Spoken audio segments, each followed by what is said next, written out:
Good morning friends. तो finally जो है आप लोग का जो वीकली टेस्ट होने वाला है इस बार एसएसटी का होने वाला है, ठीक है। और इस वीडियो में हम लोग एसएसटी का चैप्टर 1 विकास का जो है ना, यानी कि डेवलपमेंट का वेरी इंपॉर्टेंट एमसीक्यू क्वेश्चन देखेंगे, जो कि आप लोग का वीकली टेस्ट में आएगा ही आएगा। साथ ही साथ आप लोग का बोर्ड एग्जाम के लिए रामबाण होगा, ठीक है।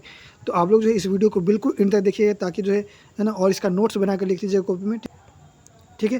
तो चलिए हम लोग देख लेते हैं क्वेश्चन नंबर 1 क्या है। दुनिया भर के देश में जीवन की गुणवत्ता को मापने का एक अच्छा तरीका उनमें, ठीक है, अच्छा तरीका उनके देश तुलना करना है, ठीक है।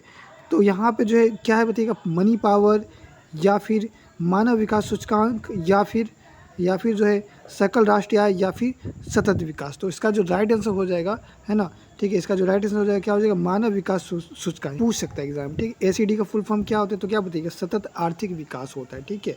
सतत आर्थिक विकास होता है, ठीक है। नेक्स्ट क्वेश्चन देख लेते हैं हम लोग क्या है ना। यूएनडीपी द्वारा प्रकाशित मानव विकास रिपोर्ट, है ना, जो मानव विकास रिपोर्ट है यानी कि एचडीआर, है ना, ठीक है, ह्यूमन डेवलपमेंट रिपोर्ट, ठीक है, एचडीआर जो है ना, ये साक्षरता दर, स्वास्थ्य की स्थिति और देश के आधार, है ना, देश के आधार पर देश की तुलना करती है, ठीक है। तो ये जो है मानव विकास सूचकांक जो है, ये किसके आधार पर करती है, ठीक है। तो ये प्रति व्यक्ति आय के तौर पे करती है, ठीक है। किसके तौर पे, निजी स्कूल तो होगा नहीं, ठीक है ना, बोथ तो होगा नहीं, क्योंकि जब निजी स्कूल नहीं तो बोथ नहीं होगा, इसलिए इसका आंसर क्या हो जाएगा, प्रति व्यक्ति आय। तो आप लोग को पता ही है ना, प्रति व्यक्ति आय कैसे निकालते हैं ये आप लोग बताइएगा, ठीक है, ठीक है। विकास मापदंड में, सॉरी, यहाँ पे विकास मापदंड में शामिल है। तो विकास मापदंड में जो है देखिए, यहाँ पे आपका ऑप्शन में आय है ना, समान उपचार है, स्वतंत्रता है, ये सभी, ठीक है। अभी के हिसाब से जो है विकास मापदंड में सिर्फ ज़्यादा वैल्यू आई को दिया जाता है, यानी कि इकोनॉमी को, ठीक है, आई को ज़्यादा वैल्यू, इसलिए इसका आंसर क्या हो जाएगा, आई हो जाएगा, ठीक है ना। आप सोचे सर स्वतंत्रता भी होगा, है ना, ठीक है, तो इसीलिए आप कन्फ्यूज मत होइएगा, वहाँ पे आई होगा, ठीक है। अभी के समय में आई को ज़्यादा इंपॉर्टेंट दिया जाता है, ठीक है। नेक्स्ट क्या है, IMR, ठीक है, का अर्थ क्या है, ठीक है। IMR का अर्थ क्या है, तो शिशु मृत्यु दर, है ना, ठीक है। आप ये बताइएगा कि किस राज्य में, भारत के किसी राज्य में शिशु मृत्यु दर सबसे कम है, ठीक है। आप लोग इसका कमेंट में आंसर दीजिएगा, ठीक है। चलिए हम लोग आगे बढ़ते हैं क्वेश्चन नंबर 6 में, ठीक है। क्या लिखा हुआ है, भूमिहीन कृषि श्रमिक के लिए विकास लक्ष्य देश है, ठीक है। भूमिहीन कृषि श्रमिक मतलब जिसके पास ज़मीन है ही नहीं, ठीक है, तो उसके लिए जो है यहाँ पे विकास लक्ष्य क्या होना चाहिए, जिसके पास ज़मीन नहीं है, ठीक है। सवाल को थोड़ा ध्यान से सुनिएगा, ठीक है। तो जिसके पास ज़मीन नहीं है तो फसल के लिए, है ना, उच्च मूल्य वो कैसे डिमांड करे, क्योंकि उसके पास ज़मीन ही नहीं, क्यों, है ना। सस्ता श्रम ये क्यों खोजेगा, उसके पास तो ज़मीन ही नहीं है, ठीक है। प्रदूषण मुक्त वातावरण ये तो होगा नहीं, इसका आंसर क्या होगा, काम के अधिक दिन, ठीक है। उसके पास ज़मीन नहीं है तो उसको ज़्यादा दिन काम करने मिल जाए, बस वही, है ना, ठीक है, बेटर है, इसलिए इसका आंसर हो जाएगा बी नंबर, ठीक है। समझ में आ रहा हो। चलिए आगे बढ़ते, क्वेश्चन नंबर 7 क्या दिखेगा, देश के लिए विकास का अर्थ अलग है, तो विभिन्न लोगों के लिए, है ना, सभी लोगों के लिए विकास का अर्थ क्या है, अलग है। जैसे कि मान के चलिए कोई डैम बन रहा है, क्या बन रहा है, कोई डैम बन रहा है, तो डैम बनने में जो है आप देख रहे होंगे, ठीक है, डैम बनने में जो है उस जगह को क्या किया जाएगा, वहाँ पे खाली किया जाएगा कि नहीं, ठीक है। तो उस जगह को जब खाली होगा तो वहाँ के जो लोग हैं वो सब, है ना, वहाँ से जब खाली करेंगे तो उनके लिए जो है ये विकास होगा, ठीक है। तो इसीलिए जो है सभी लोगों के लिए जो है ना, विकास का अर्थ क्या होता है, अलग होता है, ठीक है। चलिए आगे बढ़ते क्वेश्चन में हम लोग 8 में, ठीक है। देखिए 8 नंबर क्या है, वर्तमान और भविष्य के उपयोग के प्राकृतिक संसाधन को बनाए रखने और आर्थिक विकास करना देश कहलाता है, ठीक है। तो है ना, मतलब ऐसा समझिएगा कि वर्तमान या फिर भविष्य के, है ना, उपयोग के लिए प्राकृतिक संसाधन को बनाए रखना, यानी कि भविष्य के लिए प्राकृतिक संसाधन को बनाए रखना, यानी कि बचाए रखना। भविष्य के लिए अगर हम संसाधन बचाए रखेंगे तो वो किसके अंदर आएगा, तो बताइएगा वो सतत पोषण विकास के अंदर आएगा कि नहीं, ठीक है। इसका आंसर हो जाएगा ऑप्शन नंबर 1, ठीक है, ठीक है। क्वेश्चन नंबर 9 देखिएगा, देश कम कीमत पर भोजन उपलब्ध, है ना, करके गरीब लोगों के पोषण, ठीक है, असर को बनाए रखने में मदद करता है, ठीक है। तो यहाँ पे जो है कौन है बताइएगा, ठीक है। ऑप्शन ए है BMR यानी कि body mass index, option B है सार्वजनिक वितरण प्रणाली, ऑप्शन सी है ना, सकल राष्ट्रीय आय, ऑप्शन डी है मानव विकास सूचकांक, ठीक है। तो यहाँ पे समझिएगा, देश कम कीमत पर भोजन, यानी कि बिल्कुल सस्ता प्राइस में भोजन जो है हम लोग को उपलब्ध कराता है गरीब लोगों को, ठीक है। तो वो क्या है, तो सार्वजनिक वितरण प्रणाली। जैसे आप लोग देखते होंगे कि जो कोटा होता है, ठीक है, जो सरकार कोटा बांटता है, तो वो क्या है ना, तो वो सार्वजनिक वितरण प्रणाली में आ जाता है, ठीक है। चलिए आगे बढ़ते हैं। नेक्स्ट क्वेश्चन नंबर 10 क्या है, ठीक है। औसत आय को देश के रूप में भी जाना जाता है। तो औसत आय बराबर क्या होता है, प्रति व्यक्ति आय, ठीक है। औसत आय बोलिए या फिर एवरेज इनकम बोलिए या फिर प्रति व्यक्ति आय बोलिए, ठीक है। अब हम आपको बोले थे कि प्रति व्यक्ति आय कैसे निकालते हैं, आप लोग कमेंट में जवाब दीजिएगा, है ना, ठीक है। तो आप जो इसको जरूर कमेंट में जवाब दीजिएगा, ठीक है। चलिए आगे हम लोग बढ़ते हैं नेक्स्ट क्वेश्चन नंबर, ठीक है, 11 में क्या दिखेगा, है ना, ठीक है। BMR का मतलब क्या है, ठीक है। BMR मतलब बॉडी मास इंडेक्स होता है, ठीक है। ऑप्शन नंबर बी हो जाएगा राइट, ठीक है। चलिए आगे बढ़ते हैं क्वेश्चन नंबर 12 में, ठीक है। क्वेश्चन नंबर 12 क्या दिखेगा, निम्नलिखित में से कौन सा सार्वजनिक सुविधा नहीं है, कौन सा सार्वजनिक सुविधा नहीं है आपको बताना है। तो बिजली, है ना, ये तो सार्वजनिक सुविधा है ना ये, ठीक है। सड़क एवं पुल ये सार्वजनिक है। सरकारी अस्पताल सार्वजनिक है, लेकिन निजी स्कूल, प्राइवेट जो स्कूल है वो सार्वजनिक नहीं है। तो इसीलिए इसका आंसर क्या हो जाएगा, ऑप्शन नंबर सी हो जाएगा, ठीक है। ये सब तो है ना सभी लोगों के लिए है ना, ठीक है। सरकार सभी लोगों के लिए देता है ये सारी चीज़ फैसिलिटी, ठीक है। यहाँ पे आप देख सकते हैं क्वेश्चन 13 क्या है, हरियाणा, केरल और बिहार में सबसे कम प्रति व्यक्ति आय वाला राज्य कौन है, बिहार है, ठीक है। तो यह दिखाता है कि क्या दिखाता है, बिहार में उच्च जीवन स्तर है। ऑप्शन बी है केरल में लोग कम कमा रहे हैं। ऑप्शन सी है, ठीक है, कि महाराष्ट्र में धनी लोग की संख्या अधिक है, ठीक है। ऑप्शन डी है क्या, कि औसतन बिहार में लोगों की आय कम है, ठीक है। तो इसका आंसर क्या हो जाएगा, ऑप्शन नंबर डी हो जाएगा, ठीक है। बिहार में लोगों की आय क्या है, कम है, ठीक है। चलिए आगे बढ़ते क्वेश्चन में हम लोग 14 नंबर क्या दिखेगा, विभिन्न देशों की प्रति व्यक्ति आय की गणना किस मुद्रा में की जाती है, ठीक है। तो जो प्रति व्यक्ति आय है उसका जो गणना है वो किस में होता है, डॉलर में होता है, यानी कि US अमेरिका डॉलर में होता है, ठीक है। क्वेश्चन 15 क्या है, देश कुल आय को, है ना, उसकी जनसंख्या से भाग देने पर हमें प्राप्त होता है। देखिए अभी, है ना, अभी हम लोग बात कर रहे थे कि प्रति व्यक्ति आय का फॉर्मूला बताइए, ठीक है।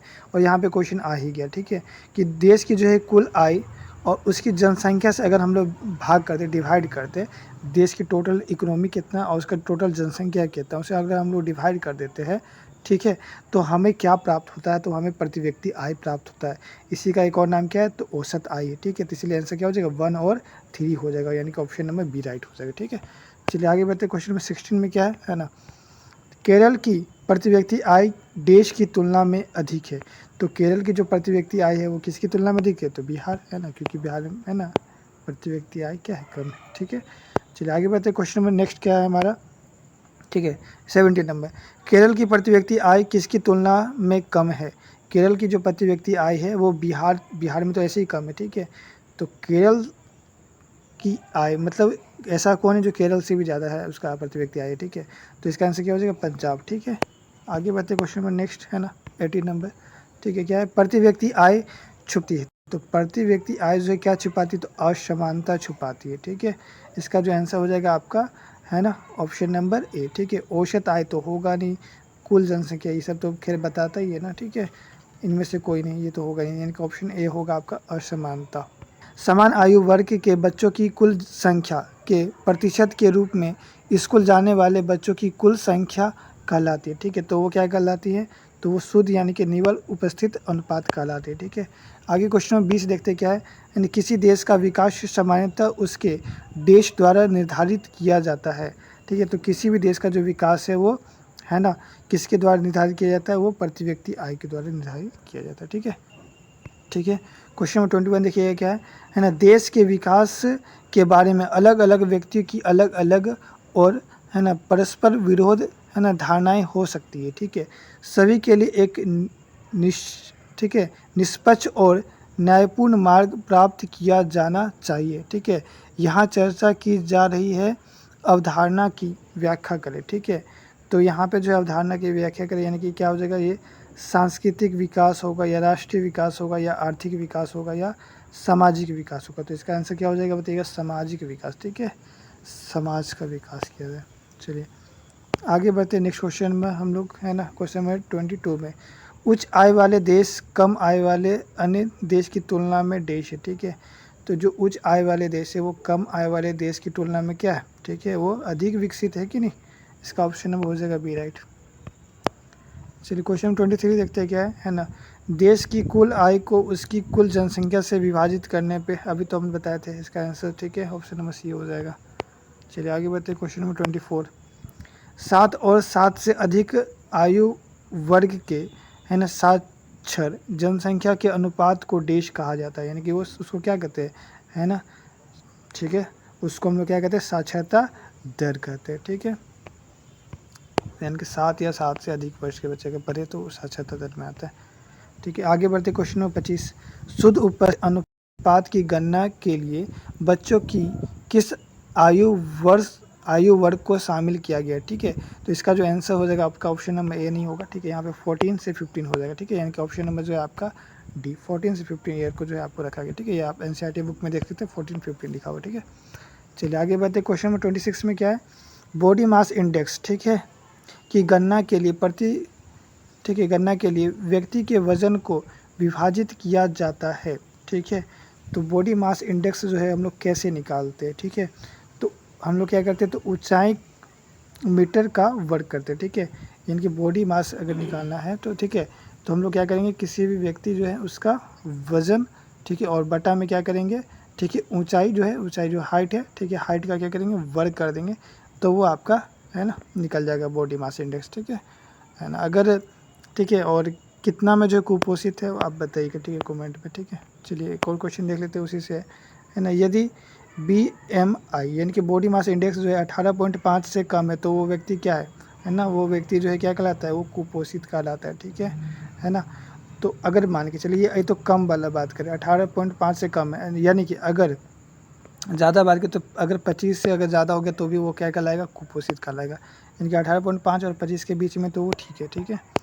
चलिए आगे बढ़ते हैं, क्वेश्चन नंबर नेक्स्ट क्या है, 28 नंबर, ठीक है, क्या है, देश का कितना हिस्सा अपने, है ना, भूजल भंडार का उपयोग कर रहा है, ठीक है। तो देश का जो है कितना हिस्सा, तो बताइएगा 1/3, ठीक है, तो आप लोगों को पता ही होगा, ठीक है, आंसर हो जाएगा सी। चलिए क्वेश्चन नंबर 29 देखते हैं, क्या है, संसाधन जो, है ना, वर्षों के उपयोग के बाद समाप्त हो जाएंगे वे देश है, ठीक है। तो गैर नवीकरणीय संसाधन, ठीक है, जो समाप्त हो जाएंगे, ठीक है, इनकी ये अनवीकरणीय या गैर नवीकरणीय आप इसको कह सकते हैं, ठीक है। ये तो खैर आपका इकोनॉमी का नहीं है, ज्योग्राफी का आ गया, ठीक है, कोई बात नहीं।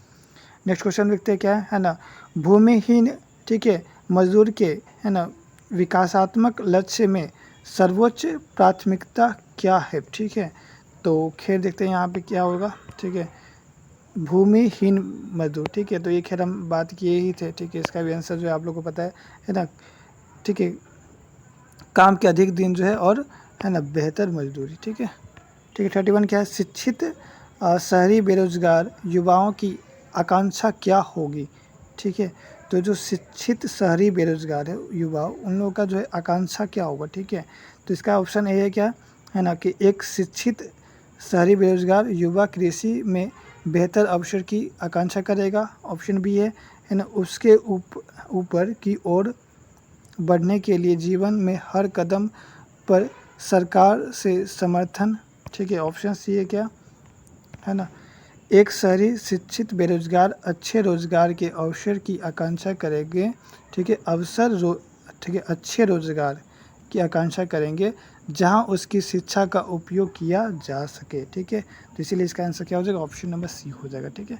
चलिए आगे बढ़ते क्वेश्चन नंबर 32 में देखते क्या है, औसत आय को परिभाषित करने के लिए नीचे, है ना, सूचीबद्ध सही अर्थ चुनें, ठीक है।